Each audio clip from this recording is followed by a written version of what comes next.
Am I the a-hole for getting upset my boyfriend wouldn't take me to the ER?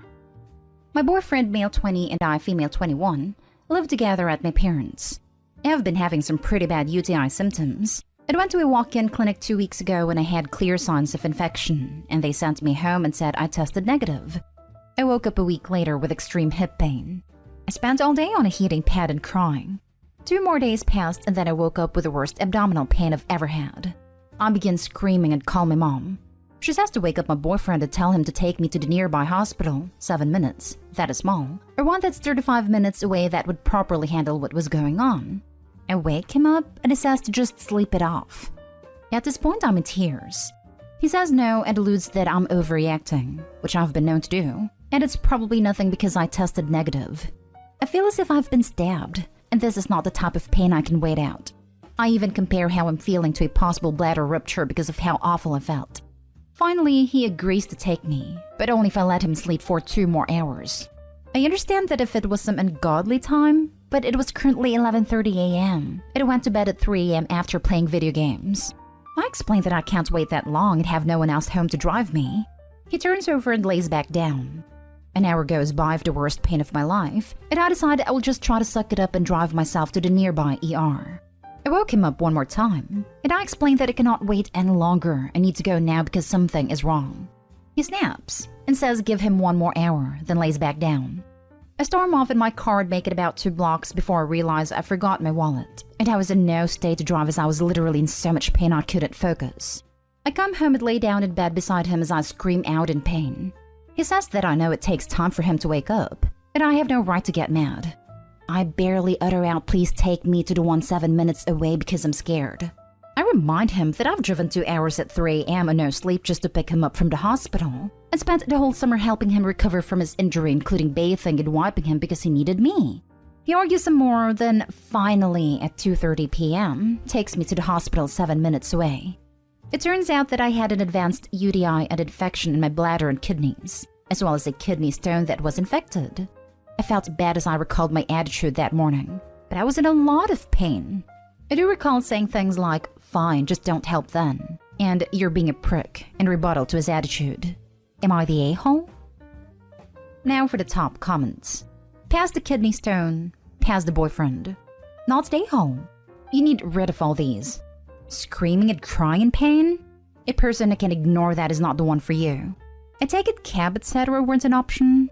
You can't rely on this guy, so you need to have alternatives. Nope.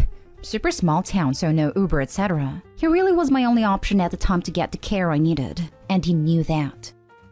Babe, dump him to the curb, and I don't say that often. He is not a keeper. You will have to drive to give birth alone, raise kids alone. My hubby had those kinds of pains and it was his appendix. If I had waited, it would have ruptured. Just run for your life. Quite literally. Because if they had kid, OP must also raise the adult child too.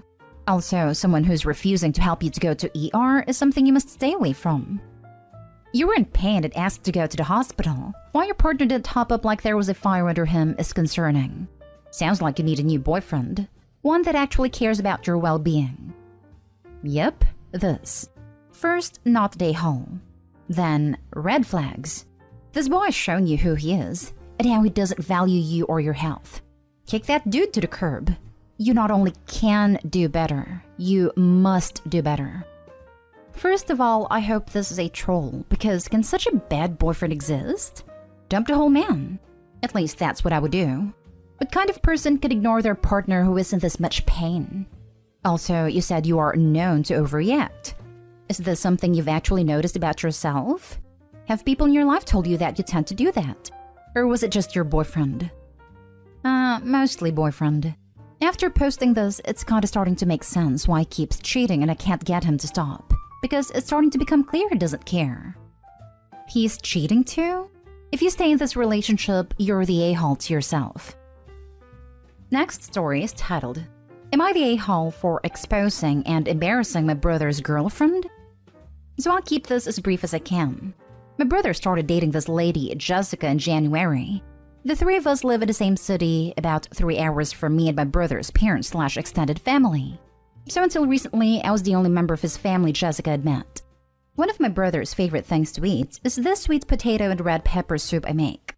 The relevant info here is that the soup features onions as an ingredient. Not enough that you'd eat it and go, oh wow, this sure tastes like onions. But enough that if you skipped them, it wouldn't taste right.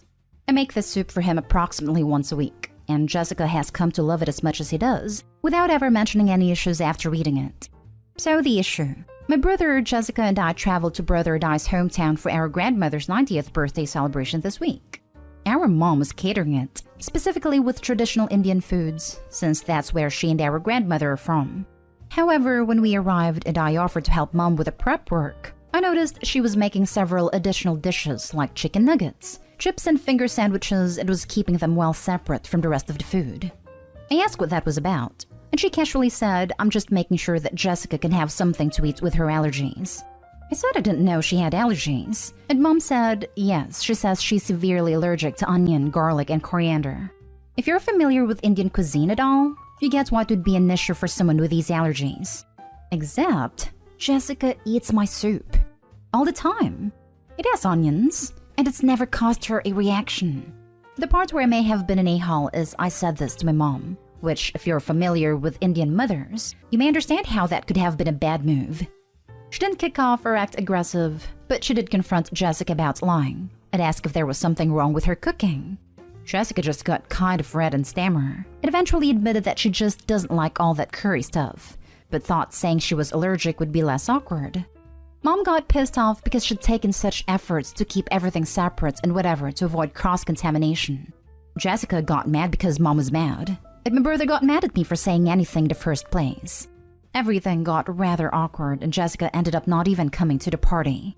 They now haven't spoken to me all week, except for my brother telling me I'm a gossipy a-hole, and that I shouldn't have said anything, which, yeah, I kind of get. Was I an a-hole? I didn't intend to cause drama. It was kind of just a surprise. Oh, that's weird. My soup with onions in doesn't make her ill. I feel bad for ruining her first impression with our family and embarrassing her. You didn't expose her maliciously. You were simply caught in her lie. Nothing would have happened if Jessica hadn't lied to start with. Faking allergies to force people to cater to your needs is very disrespectful. I understand that Jessica's mad at you because now she won't get any respect from this side of the family and will always be seen as the liar. But it's all on her. She played a stupid game, she won a stupid prize. Faking allergies to force people to cater to your needs is very disrespectful. And it makes things so difficult for people who do have them. My best friend is allergic to garlic, hot peppers, strawberries, basil, rice, all sorts of weird stuff. When people fake allergies and get caught at it, it makes the lives of people like my friend more dangerous. Yep, I have major and weird food allergies. The number of times people have decided that because Joe Blow is faking, I must be too, have been insane. So do I. I'm allergic to nightshade. I had a waitress hide a small piece of tomato in my food once. It sent me into anaphylaxis in front of my small children. Jessica lied to your mom to avoid all that curry stuff. Brother blamed you for gossiping? You answered your mom's honest conversation about how she was trying to do the right kind of cooking for Jessica. Your mom sounds great. Poor woman to have Jessica for a possible future daughter-in-law. Yeah, mom's awesome. That's part of the reason this is so annoying. If Jessica had just said, hey, I don't care for Indian food, Mom would still have made her something else. She just wouldn't have had to go to the effort of preparing separate sanitized work surfaces and what have you. She could have just wiped things down as normal between prep. I'm glad you recognize how awesome your mom is. I would give my non-existent left nut for an in-law who would go that far to accommodate our food allergies. Next story. Why 53 female is not okay with me 55 male paying for part of my ex-wife's 55 female daughter's 27 female wedding. My ex-wife and I were high school sweethearts and married as soon as we graduated. We stayed together for 5 years and had a daughter. We'll call her Kara. The relationship wasn't working, so we split, and my ex came out as a lesbian. My ex later had another daughter, Hannah, via donor, and I ended up becoming a father to Hannah. My ex didn't ask me to. We were on very friendly terms and already co-parenting Kara, so it came naturally. I met my now wife 3 years later, and she was very understanding of the situation and took the role of stepmother to both kids. We also have a son. Hannah's getting married next year, and my ex and her partner and I will all be paying for the wedding. We talked about this before including my wife, and everyone was fine with it. But now my wife tells me she doesn't like the idea of me paying for the wedding of a child who isn't really mine. She thinks that the money should go towards our son's education instead.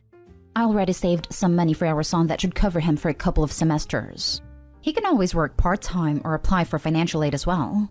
Still, my wife is upset and thinks I've taken care of her enough, and it's time to basically exit her life. I'm shocked because she seemed to absolutely adore Hannah, but I guess she never really considered her family.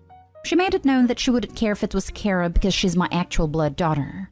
But I consider Hannah my daughter, and my ex's partner has also been a parent to Kara, including financially despite no relation, so it isn't one-sided. Edit. I'm putting in $1,200, and so is my ex and her partner. The money is coming from my separate account. Any other expenses will be covered by Hannah and her fiancé. They aren't having anything extravagant, and I have way more saved for my son. If him or Kara gets married, I will put in for them too. Now for the comments. All of this over $1,200? I thought it was like $25,000 since she wanted you to use it for your son's education. Just give the money and move on.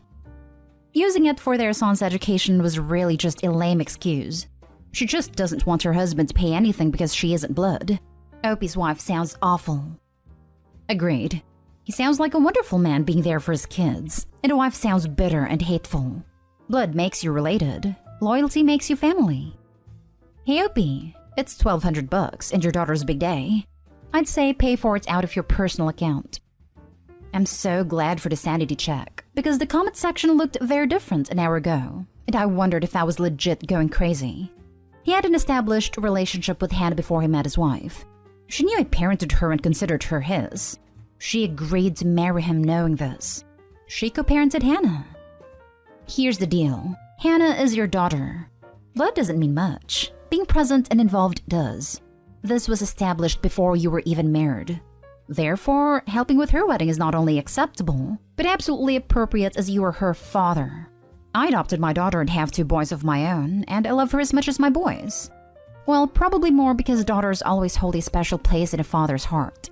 I think you need to have a candid talk with your wife about this, and how important it is for you. Now for the last story. I feel like my female friends are hitting on my boyfriend, and I don't know how to address it. My boyfriend, 31 male, and I, 24 female, live together, and for the last 7 months have also worked in the same place of employment.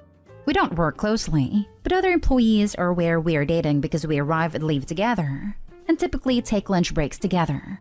For background information, I am very introverted. I find it incredibly difficult to make friends. I haven't had any friends for a few years now, especially with COVID. Recently, 2 girls with whom I frequently work with started chatting with me from time to time. I don't know their ages, but I think they're closer to my boyfriend's age than mine. They asked the other day if I wanted to hang out with them, and I was so excited. They suggested a movie night, and I offered to host but explained that my boyfriend would be home. They said this was fine, and we set a time and date.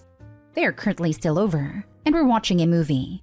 I bought wine and made a few baked goods and also bought some chips. I just wanted to have a good time. When they arrived, they were friendly, but when my boyfriend came to watch the movie with us, they started to ignore me. The girl beside me sneezed and accidentally spilled her wine in my lap. She apologized, but it did feel intentional. I laughed it off and went to get changed. When I came back, both girls had moved to the same couch as my boyfriend. One was whispering something to him and the other was touching his arm, acting afraid. We were watching a scary movie. My boyfriend looked mildly uncomfortable and was sitting forward in his seat. When they saw me return, the girl stopped and kept watching the movie, but didn't move. I sat on the couch I was on initially, and my boyfriend moved to sit with me. Both girls followed and sat beside him. Nothing more really happened. The movie's almost over, but they've asked to sleep over. They've both had wine, and I don't want to force them to leave if they're intoxicated, but everything that happened made me so uncomfortable. I thought they just wanted to be my friends, but now I don't know. Am I being oversensitive? I don't even know anymore. No, you're not. That is super inappropriate. I would ask them to leave. It's 2021, they can call an Uber. I would talk to your boyfriend too. He clearly wasn't okay with it, but just to be on the same page. But in no way are you being sensitive. Honestly, I would have asked them to leave the second I saw that. Just the fact that they changed seats twice to be close to him, super prick move. I wonder if them suddenly wanting to hang out with Opie coincided with them seeing her boyfriend for the first time. I wouldn't be shocked. I actually had the same thought after reading a few comments saying OP is basically crazy, that no one acts like this. I, for one, am not shocked women and men alike have no respect anymore, and a lot of young women take pride in getting a taken man. Yeah, I mean, it's a challenge. Any girl can get a single guy these days if they know what they're doing. A taken guy, however, is more of a challenge because they aren't just gonna throw themselves at you. My boyfriend looked mildly uncomfortable and was sitting forward in his seat. My boyfriend moved to sit with me. He is a proper fella. Good for him. I don't want to force them to leave. Time to put on your big girl pants. You didn't invite them to a sleepover. If you let them walk over you on this, they're just going to amp up their attempts at your boyfriend. You'd expect him to handle it where it's his friends behaving this way to you. Put your foot down. Then apologize to him, tell him you love him and you won't put him in that position again. Trust me, that's going to make him love and respect you even more. You're definitely not being oversensitive whatsoever. I would be 100% uncomfortable myself, and the fact that your boyfriend was uncomfortable too shows that this isn't just nothing. I would personally speak to them and say that what they did made both of you feel uncomfortable, and that type of behavior cannot continue if they want their friendship with you to continue also. If they get upset and blame you in any way, take that as a response and don't entertain them anymore. If they don't say anything, take that as a response also and don't entertain them. Hopefully they'll understand your boundaries, but if not, it's not the end of the world. I don't have many friends myself. It is important to remember that your self-worth doesn't reflect on how many friends you have. As long as you enjoy your own company, that's all that matters.